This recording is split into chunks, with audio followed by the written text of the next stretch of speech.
Oscar Wilde. Oscar Wilde, an Irish poet and playwright, left an indelible mark on English literature during the late 19th century. Born to Anglo-Irish intellectuals in Dublin, Wilde displayed remarkable linguistic abilities at a young age, becoming fluent in French and German. He pursued higher education and excelled as a classicist at both Trinity College Dublin and Oxford. Wilde's immersion in the emerging aestheticism movement was greatly influenced by his tutors Walter Pater and John Ruskin. He soon relocated to London, where he engaged with fashionable culture and social circles, becoming known for his wit, flamboyant attire, and charismatic conversational skills. As a leading proponent of aestheticism, Wilde dabbled in various literary ventures. He published a book of poems, delivered lectures in the United States and Canada on the English Renaissance in art and interior decoration, and worked as a prolific journalist in London. During this period, he honed his ideas on the supremacy of art, leading to his only novel, The Picture of Dorian Gray, which incorporated themes of decadence, duplicity, and beauty.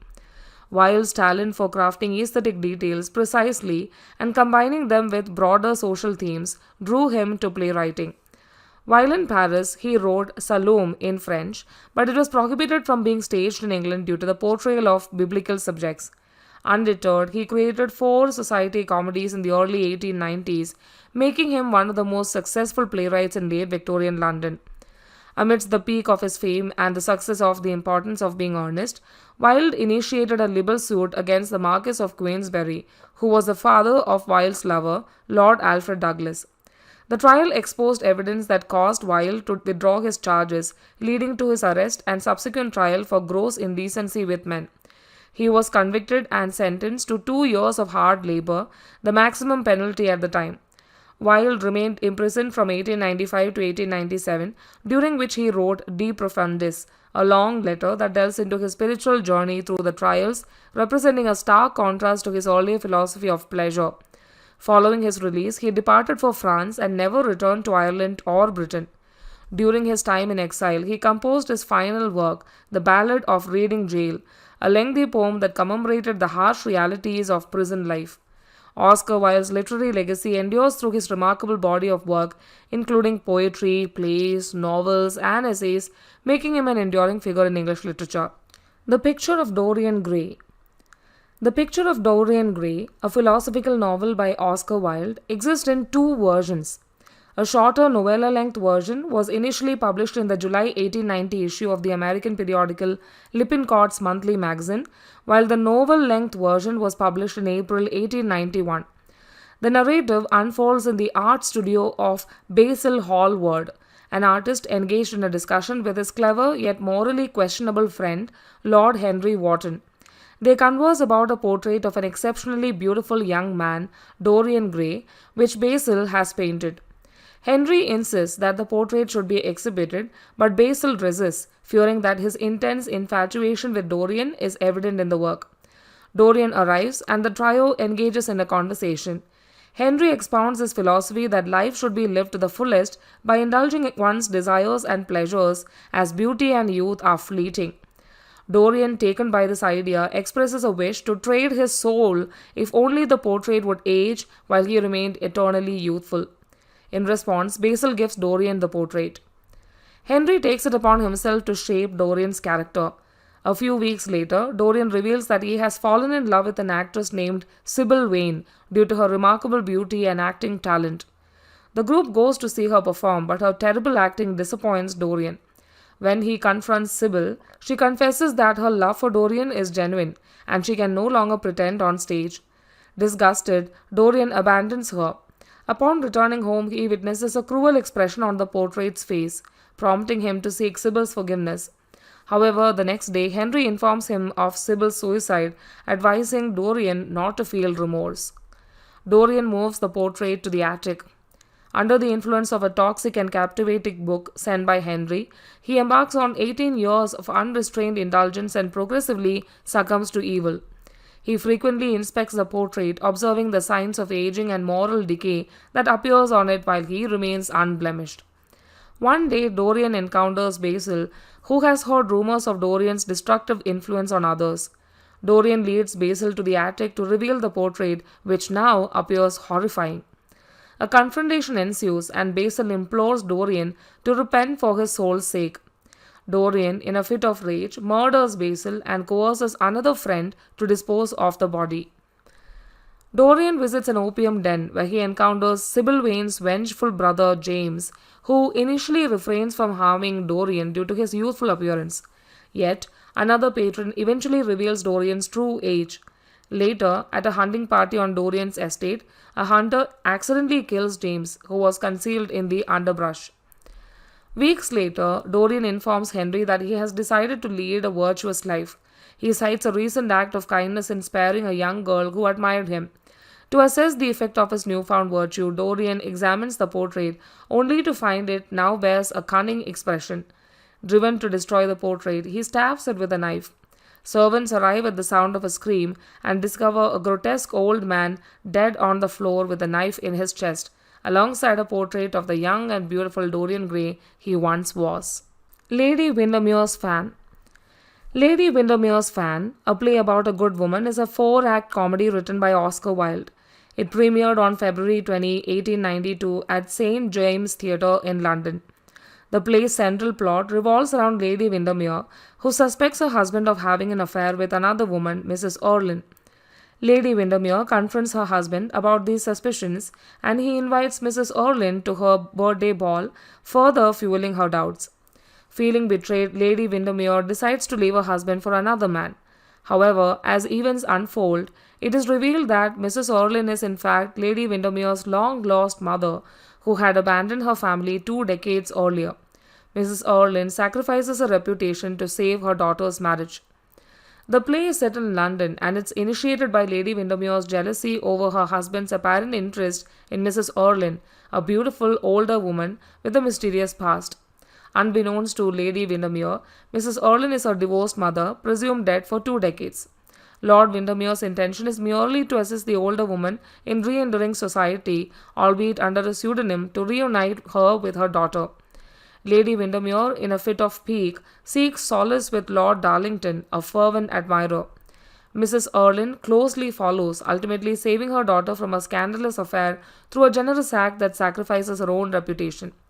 The play features a cast of characters including Lord Windermere, Lord Darlington, Lord Augustus Lawton, Mr. Dumpy, Mr. Cecil Graham, Mr. Hopper, Parker, Mrs. Orlin, Rosalie, and so much more. Oscar Wilde's play is noted for juxtaposing comic and serious elements, creating a dynamic where the absurd and the false coexist with profound emotions and ideas.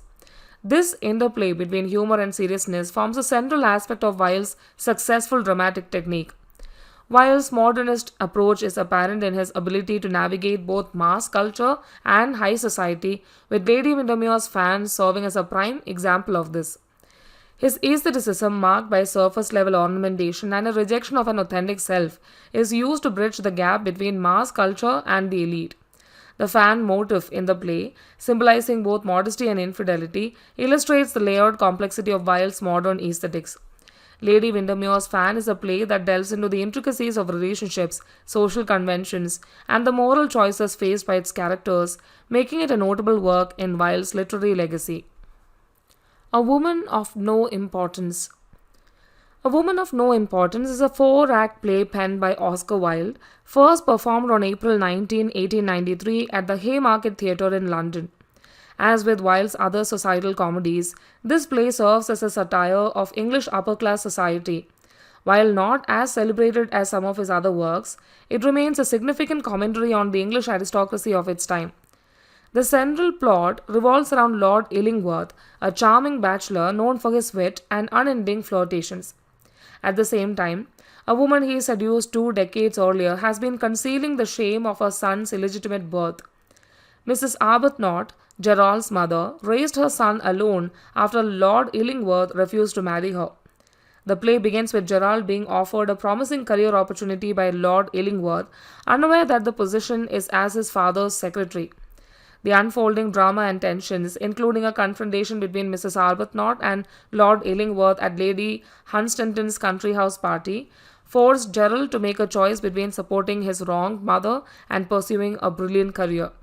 The play intricately weaves together elements of comedy of manners and serves as a poignant protest against gender inequality, shedding light on societal norms and the role of women in that era. An Ideal Husband. Oscar Wilde's An Ideal Husband is a four-act play that delves into the themes of blackmail and political corruption, as well as the concepts of public and private honor. The play originally premiered at the Haymarket Theatre in London in 1895 and enjoyed a successful run of 124 performances. It has since seen numerous revivals and adaptations for various mediums, including cinema, radio, and television. The narrative unfolds in several acts. Act 1. The setting is the Octagon Room in Sir Robert Chiltern's residence in Grosvenor Square. Sir Robert, a member of the House of Commons and a junior government minister, and his wife Lady Chiltern host a gathering that includes their friend Lord Goring, a dandyish bachelor, along with other guests such as Chiltern's sister Mabel. The party takes a dramatic turn when Mrs. Shevley, an adversary of Lady Chiltern from their school days, attempts to blackmail Sir Robert.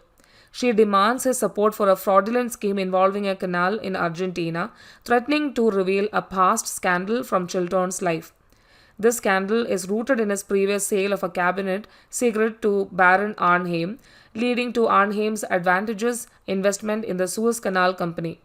Sir Robert's sudden compliance with Mrs. Shevley's demands puts his career and marriage at risk, unknown to Lady Chiltern. Act 2. The action moves to the morning room in Sir Robert Chiltern's home. Lord Goring urges Sir Robert to confront Mrs. Shevley, admit his wrongdoing, and come clean to his wife. Additionally, he discloses his previous engagement to Mrs. Shevley. Amid these discussions, there is flirtatious banter between Lord Goring and Mabel. Lady Chiltern is also approached by Lord Goring, who subtly encourages her to be less rigid in her moral principles and more forgiving. The act unfolds as Mrs. Shevley appears unexpectedly, searching for a lost brooch. Her revelation of Chiltern's past misdeeds shatters Lady Chiltern's idealized image of her husband, leading to a tense confrontation. Act 3. This act is set in the library of Lord Goring's residence in Curzon Street. Goring receives a letter from Lady Chiltern, seeking his assistance in a matter that could be misinterpreted as a compromising love note. Meanwhile, his father, Lord Caversham, pays him a visit, inquiring about his marital prospects. A meeting with Chiltern follows, where he seeks further guidance from Goring. In the midst of these discussions, Mrs. Shevley unexpectedly arrives, mistaken by the butler for another woman. She discovers Lady Chiltern's letter, and the interactions between Chiltern and Mrs. Shevley lead to a dramatic exit by Chiltern. Act 4. Returning to the setting of Act 2, this final act sees the resolution of the play's intricate plot. Lord Goring proposes to Mabel, and she accepts. Lord Caversham presses his son about marriage. When Chiltern enters and reads a letter from Lady Chiltern, he assumes it is meant for him, leading to a reconciliation between them. However, as the true nature of the letter is revealed, Lady Chiltern clarifies last night's events and the intended recipient of the letter. Chiltern concedes, and Lord Goring and Mabel are allowed to marry. Lady Chiltern reaffirms her love for her husband, and a new chapter begins for them.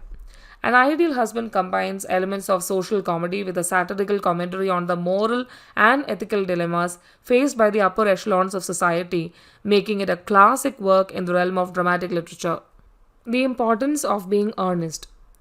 The Importance of Being Earnest by Oscar Wilde premiered in London's West End in February 1894, a period marked by significant changes in religious, social, political, and economic structures, the heart of the Victorian age. During Wilde's era, the British Empire stood at its zenith with dominance over large parts of the world, including Ireland. The English aristocracy, characterized by wealth, snobbery, and a considerable social gap between the upper class and middle and lower classes, loomed large. While the play addresses Victorian social issues, its structure draws inspiration primarily from French theatre, blending elements of social drama, melodrama, and farce. Wilde was well acquainted with these genres and freely incorporated elements from them. For instance, a play called The Foundling by W. Lestock and E. M. Robson, which was being performed in London as Wilde composed The Importance of Being Earnest, likely influenced his work. This play featured an orphaned hero paralleling Jack Worthing in Wilde's play. Wilde also used farcical elements like exaggerated action, slapstick humor, absurdity, and improbability. Farces typically included identity swaps, stock characters, and lovers' misunderstandings, which influenced the importance of being earnest. Oscar Wilde began working on this play in 1894 amid his peak fame. To avoid premature speculation about its content, he initially titled it Lady Lansing.